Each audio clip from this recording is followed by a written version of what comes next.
been watching. I've called it Meb Week on Runners Tribe, and I've been watching like multiple interviews from like the Google chats you've had and other ones. Oh yeah.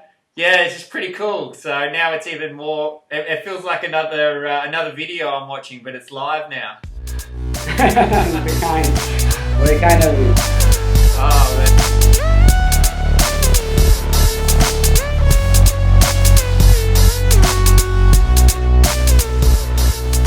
Said that winning Boston capped your career off 110%. So, what does it mean to you to have accomplished the amazing feat of making your 4th Olympics recently?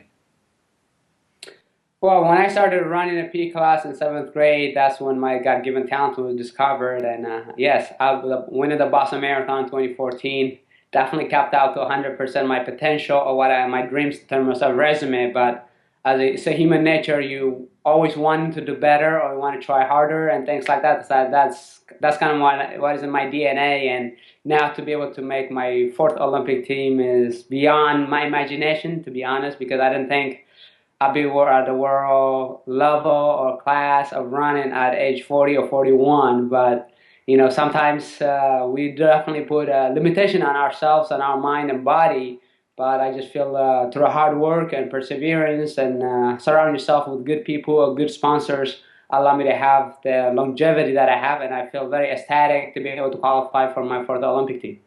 Nice. And speaking of qualifying at 40, and then you'll be running at you'll be 41. Is that correct? Correct. In a couple months, I'll be 41. That's amazing. So has the idea just creeped into your mind that 2020 is a small possibility? No, I definitely 100% sure. In London, I said 99.9 sure that was going to be my last Olympics. That sometimes there's a rare moments, and that 0.1% came alive to be able to make my 4th Olympic team in Rio. But definitely 2020 is not in my it's not there. I just know how my body is taking a toll. Not that I just don't want to be holding on for trying to make another Olympic team. I'm satisfied with my career, and I want to spend more time with my wife and kids and be able to do more things of those and do more. Many people have cheered me on and supported me over the years, and it's time for me to be, giving back because, in 2000 I started coaching at a community college, and I knew how hard it was and how you have to be committed to it. And for me, I can put that on a hold to be able to give myself a best shot because I can't go back 10 years down the road. Let me be an athlete. Athlete lifespan is very limited, and I just feel proud of myself and my team to be able to help me maximize that potential. And it's just that now going for 2020, maybe I could be a coach, but definitely not as an athlete. Nice. And as a dad of 3, how important is it now that you've they're going to be able to share in this experience, and your youngest is going to be able to remember Rio and seeing her dad run in Rio. How amazing is that?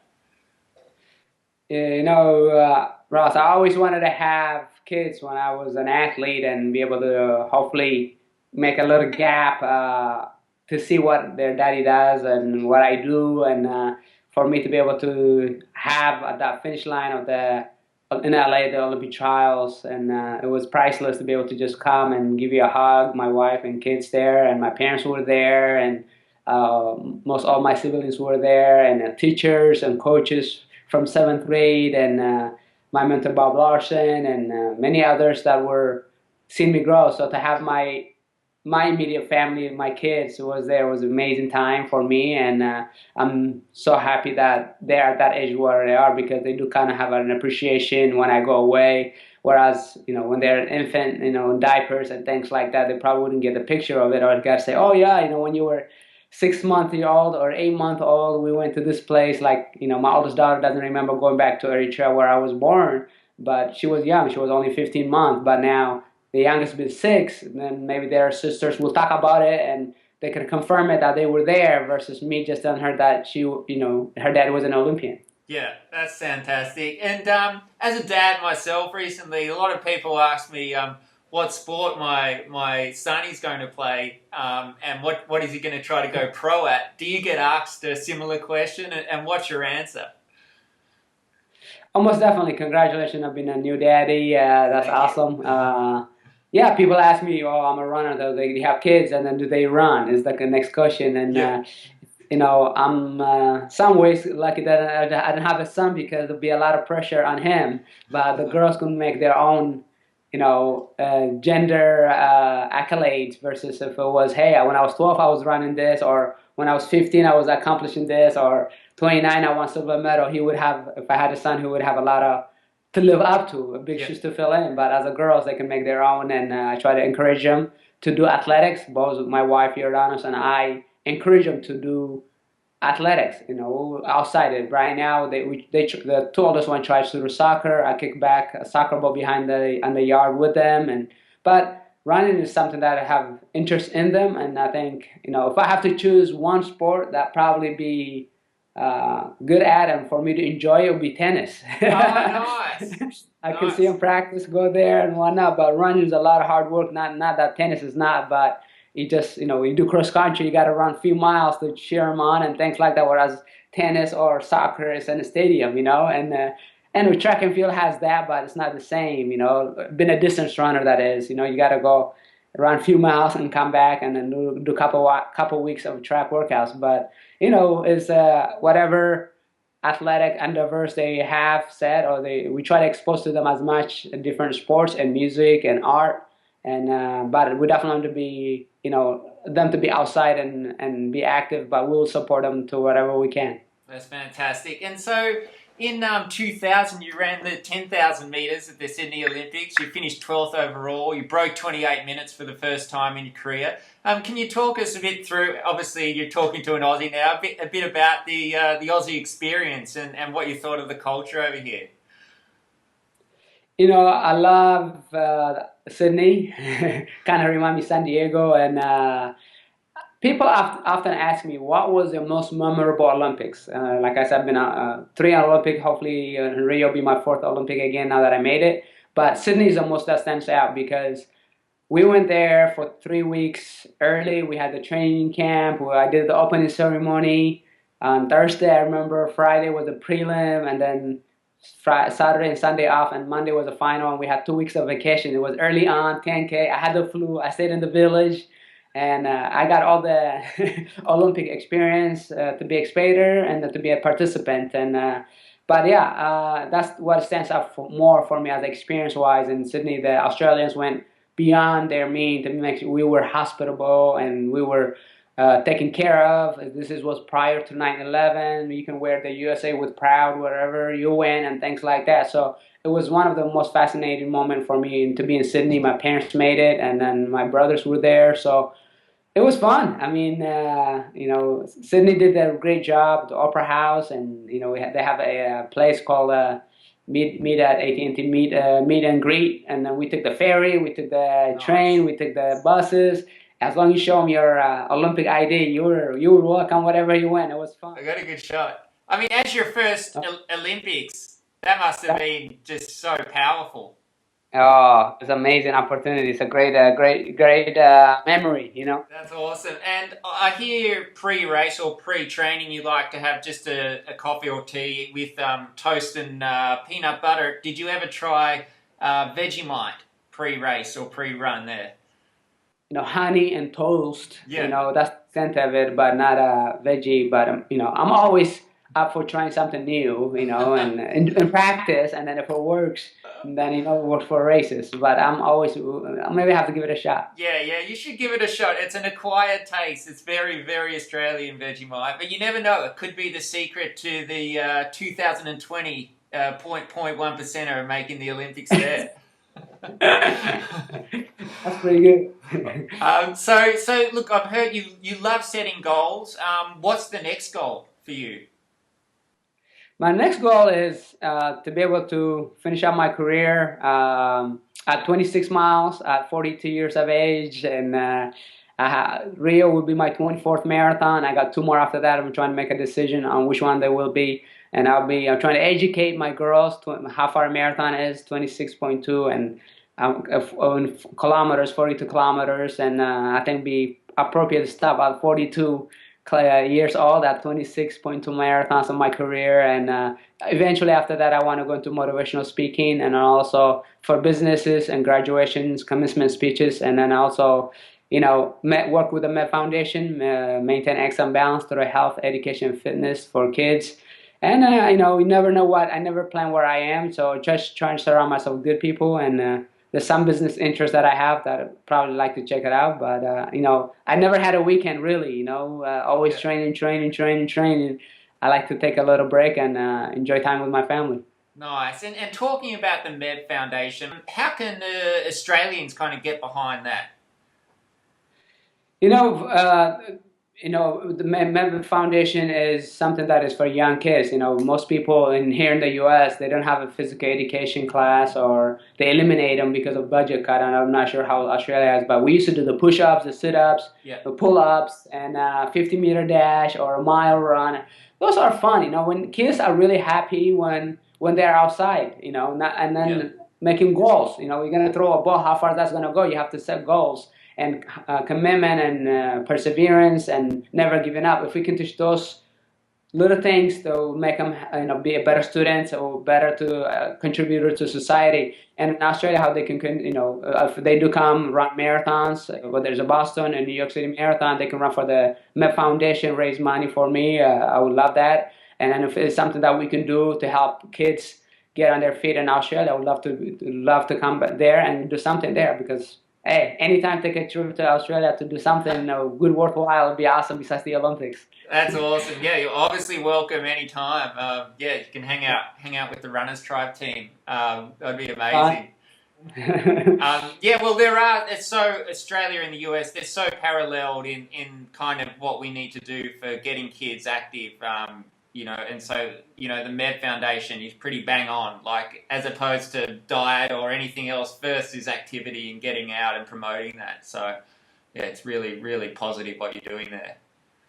Thank you so much. It's always giving back and getting the best you can out of yourself and helping others. Nice. So, look, you spoke about the zone a fair bit, and what does the zone mean to you, and is there a way that you can kind of produce it in a race, or do you just pop into it at a certain point and you've got a clear rhythm, and can you talk a bit about this? Yeah, so as an athlete, you go through zone. It's not something you just get into it. It's something that is chemically released eventually, just like a sweat. You don't say, I'm going to go sweat. You get a sweat, that's internally, and that's the same thing when it comes to the zone, because whether you want to be able to say, I want to push the next mile and I want to be able to work on my mechanic, and all of a sudden it's like you're into it really 100. There's no better place than being right there right now at that moment, and that's what the zone is. And it can last for a mile, it can last for a few seconds, it can last for like 600 meters, whatever it might be, but it's there. And when do you get it? It's not usually at the beginning of the run, or sometimes it does happen in the middle and then at the end. But, if you're not enough to breathe and get a lot of oxygen into your body, you won't realize at the end. But sometimes you sit to a race and you're like, oh, I didn't remember that, because you were in the moment at that time. And then it's like a snapshot, it's gone, and it's a beautiful feeling for me. I occasionally get that in my long runs or intervals or tempos. And you just, at that moment, you are in the moment, and that's what it is when you get in the zone. That's awesome. Look, talking of tennis, one athlete I see in the zone a lot is Roger Federer. And talking of other sporting idols, do you have any kind of athletes that you like to watch and you followed their career over time? I mean, like you said, Federer, I love sports, and then sometimes I love soccer. If I see it highlight, I don't have a program, but I flip to the channel. If I see soccer, whether it's Messi or Ronaldo, or basketball, I love basketball, American basketball, and football, American football, and to watch it. But if I see soccer also, it's a lot of fun, because that's what my childhood memory was, and I played soccer before I became a runner. Sometimes if I didn't take that step, I said, would I have made it as a professional soccer player? So I wonder myself that, and I just saw Donovan from the United States, and Yep. we signed to LA 2024. I said, he's my height. Sometimes people think you have to be tall and all that stuff.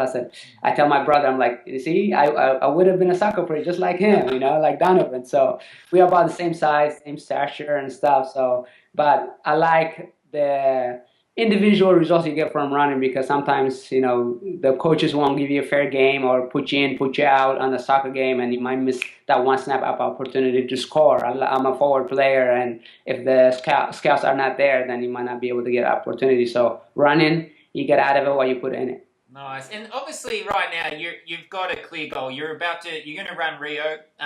You've got to take one day at a time in terms of training. But you train 12 runs a week. I've heard 5 days, potentially double days. You're running. How do you manage? Well, Ross, like I said earlier, I didn't never had weekends. So every day is a grind. Some people say, "Oh, I was in Australia, but in the U.S. they have a 3-day weekend." I don't have that. Year round. I'm getting ready to get peaked at the right time, right moment, and it might be really hard 3-day weekend of grinding. Whereas some people are going to the beach and enjoying the time, and they're having a breakfast or brunch with their family. I'm training very, very hard on those days, and it's difficult, but at the same time, just doing the small things, stretching, exercise, drills, icing sometimes, and doing, planks. Sometimes when you are your own boss, you got to be able to just do the details yourself. And for me personally, I try to drive to wherever the park is, finish everything that I can there if I can, and then come home, because when I come home, I got the tendency to get distracted with the kids if it's weekdays, and try to do as much as I can. But it's a tag of war. You just gotta like I said, go weekly, monthly, 2, 3 months ahead. You got a plan and when you want to peak, and work toward that goal. And don't take days off, because you don't know if the guy in Australia or New Zealand or Italy is, that person, or Kenya or Ethiopia is working harder than you are. So that kind of keeps you going. But if I do feel a little bit of aches and pain, like serious, like toward injuries, your body, there's a little Yeah. soreness that you can get away with. But if it look like serious, then I take time off. But it's hard for me to take a day off. Only after a marathon, when I can't walk, and then I take a day off. Nice. And that's the point. Are you good at switching off, like going training, compartmentalizing to a point? Yeah, I am good at that. I think when I put on my racing flats, I try to be as competitive as I can. But other times, like this weekend, in our neighborhood, Mission Hills, we're gonna be running a 5K. I'm not there to beat people. I'm there just to run with my daughters, and Yeah. just switch it off. And then I do a lot of pacing for the rock and roll series. Like the San Diego, Vegas, or San Jose, and things like that. But if I have if I turn it off, I'm turning it off, and then when I get it on, I'm gonna turn it on. And so you have that switch, yeah. And it depends what you want to put your priority on.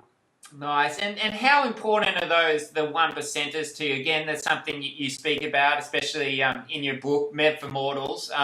And has that increasingly got more relevant with age, like actually, just focusing on nutrition, diet, rest? I think CrossFit is very important as we get older, because you have to take care of your body, and you don't want to do the pounding. So I just got back, and right before I talked to you, on a 20 mile to go elliptical ride that outside, and went to the beach. It was beautiful, and we came back and conquered the hills. And nutrition is important, because when you are motivated, we take care of ourselves. When we're not motivated, we don't take care of ourselves. Now, more is not going to hurt, more is not going to hurt, but eventually it will if you add it up, you're not doing exercise. So we are very disciplined when we are goal oriented. Most people are not, and they don't exercise, eat the right food, they go sour, they go down, periodically graze throughout the day, a lot of fruits, a lot of veggies, and proteins when it's necessary after a hard run or long run. All right. Well, Meb, I won't keep you any longer. Thank you so much for talking to Runners Tribe. I know the Australian and the world audience really appreciate your words. You're such a kind, generous, giving person, and I wish you all the best, the very best in to Rio in the years to come. And we'd love to have you out here inspiring people in the next generation. I would love to go to Australia. It's one of the fond memories that I had. I wanted to stay longer, but like I said earlier, I had a coaching job that was already, I'm behind 2 weeks. I have to come back. But runners strive, keep up great work, and keep running strong and support each other, encourage each other. Even simple as thumbs up, high five just makes it go a long way. Somebody might just have had a tough day at work, but the running family is amazing. Unifies us and go put in a few miles together and enjoy each other. And sometimes after you run, enjoy coffee or dining and like that would be fun. I know you asked me earlier. I'm a coffee guy, tea guy, but I'm a tea guy. I like coffee, but I only use them on my hard days, and the other days Nice. I am on mornings. So go out there for the days and have fun most importantly.